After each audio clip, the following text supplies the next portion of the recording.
बिस्मिल्लाहिर्रहमानिर्रहीम। अल्हम्दुलिल्लाहिल्लज़ी खलक़स समावाति वल अर्दा वजअलज़ ज़ुलुमाति वन-नूर सुम्मल लज़ीना कफ़रू बिरब्बिहिम यादिलून।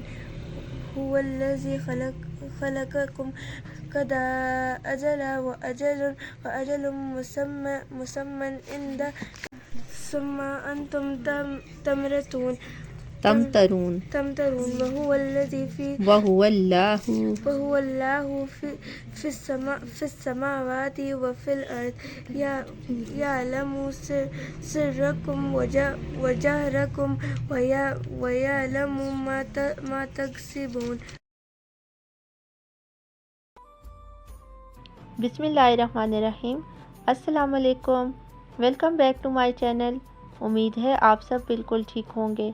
अल्हम्दुलिल्लाह हम सभी बिल्कुल ठीक हैं। अल्लाह पाक हम सब के लिए आसानियाँ पैदा फरमाए और अल्लाह पाक अपनी रज़ा में हम सब को राज़ी रहने की तौफ़ीक अता फरमाए। आमीन सुम्मा आमीन।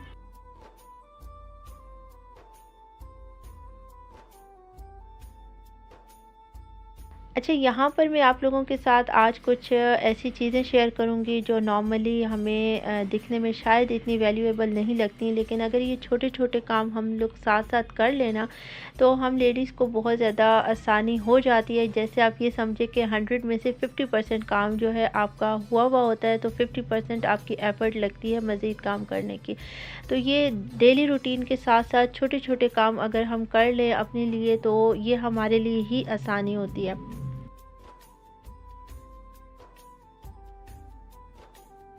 रमज़ानुल मुबारक का बबरकत महीना शुरू है और पहला अशरा तकरीबन मुकम्मल होने वाला है। तो अल्लाह पाक हम सब की इबादत को कबूल फ़रमाए। आमीन सुम्मा आमीन। अच्छा, इस रमज़ान में वैसे भी नॉर्मल रूटीन के साथ साथ हमारा एक्स्ट्रा वर्क भी हो जाता है, जैसे हमारी अफ्तारी बनाना, सहरी बनाना, ये सारे काम भी होते हैं और सारे जो है ना टाइम पे हमने करने होते हैं। अगर हम टाइम को मैनेज नहीं करेंगे ना तो हमारे लिए फिर आगे चल के मुश्किल होती है। तो इस वजह से ये महीना थोड़ा सा इस तरह से होता है कि हमें टाइम मैनेजमेंट इसलिए बहुत ज़्यादा ज़रूरी होती है क्योंकि साथ साथ हमारे घर के काम भी होते हैं और अगर घर में बुज़ुर्ग हैं जो रोज़े नहीं रख रहे और बच्चे हैं जो रोज़े नहीं रखते तो उनके लिए भी खाना वगैरह बनाना होता है, उनको देना होता है और इसके अलावा सहरी और अफ्तारी की रूटीन भी साथ साथ चलती रहती है।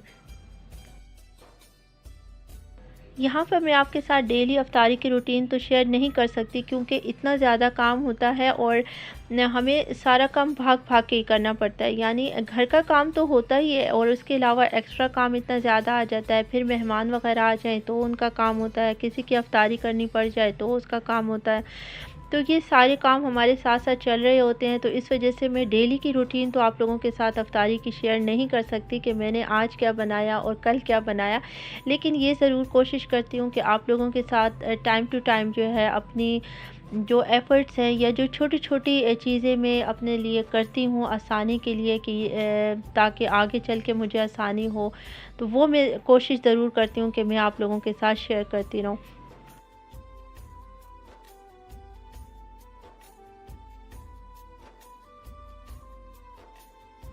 यहाँ पर मैं चिकन कढ़ाई बना रही थी और चिकन कढ़ाई के लिए मैंने नॉर्मल स्पाइसेस जो हमारे घर में होते हैं वही मैंने यूज़ किए थे।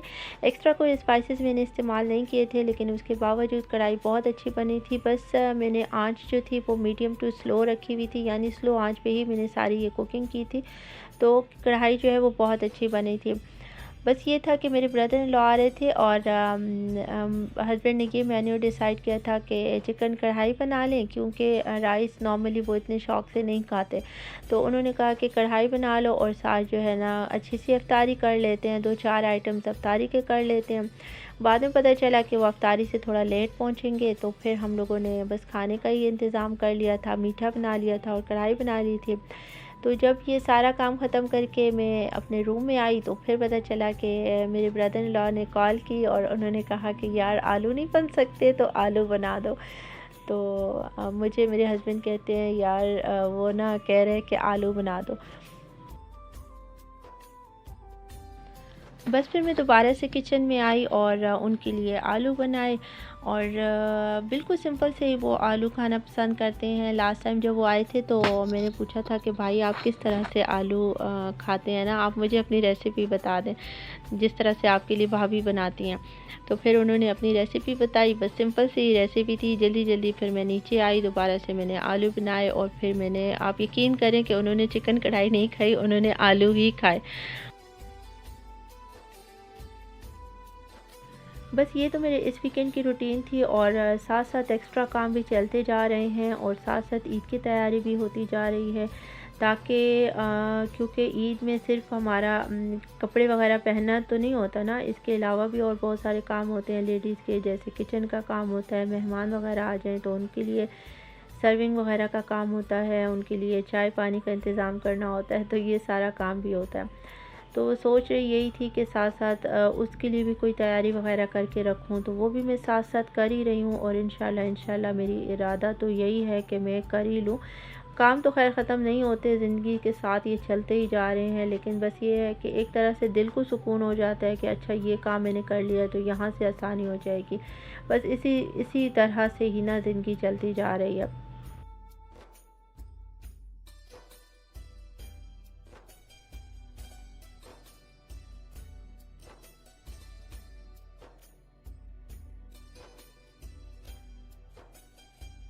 मुझे यकीन है कि मेरी आज की ये वीडियो भी आप लोगों को बहुत ज़्यादा पसंद आई होगी। अगर मेरी वीडियो अच्छी लगी है तो सबसे पहले इसको लाइक कर दें, और अगर आप मेरे चैनल पर न्यू हैं और फर्स्ट टाइम मेरी वीडियो देख रहे हैं, मेरे चैनल को सब्सक्राइब नहीं किया हुआ तो मेरे चैनल को सब्सक्राइब ज़रूर कर दीजिएगा। साथ ही बेल आइकन प्रेस करके ऑल के बटन पर क्लिक कर दीजिएगा, ताकि मेरी हर आने वाली न्यू वीडियो का नोटिफिकेशन आपको सबसे पहले मिलता रहे। दुआ में मुझे याद रखिएगा और अपना बहुत ज़्यादा ख्याल रखिएगा। मुझे सपोर्ट करें, जल्दी जल्दी मेरे चैनल को सब्सक्राइब कर दें और इसको बहुत ज़्यादा शेयर किया करें, लाइक किया करें और इसको पूरा वॉच किया करें मेरी वीडियोस को, ताकि मुझे इसका सपोर्ट हो और मुझे फ़र्स्ट इनकम जल्दी से आ जाए। अब तक तकरीबन 6 से 7 महीने हो गए हैं, अभी तक मुझे इनकम नहीं आई है। तो आप लोग अगर मुझे सपोर्ट करेंगे तो मुझे अच्छी से यूट्यूब की इनकम आएगी और फिर मैं आप लोगों के साथ शेयर भी ज़रूर करूँगी। अपना बहुत ज़्यादा ख्याल रखिएगा, दुआ में मुझे याद रखिएगा। इंशाल्लाह बहुत जल्दी बहुत अच्छी सी वीडियो आप लोगों के साथ शेयर करूँगी। तब तक के लिए दीजिए मुझे इजाज़त। Till then take care and अल्लाह हाफिज़।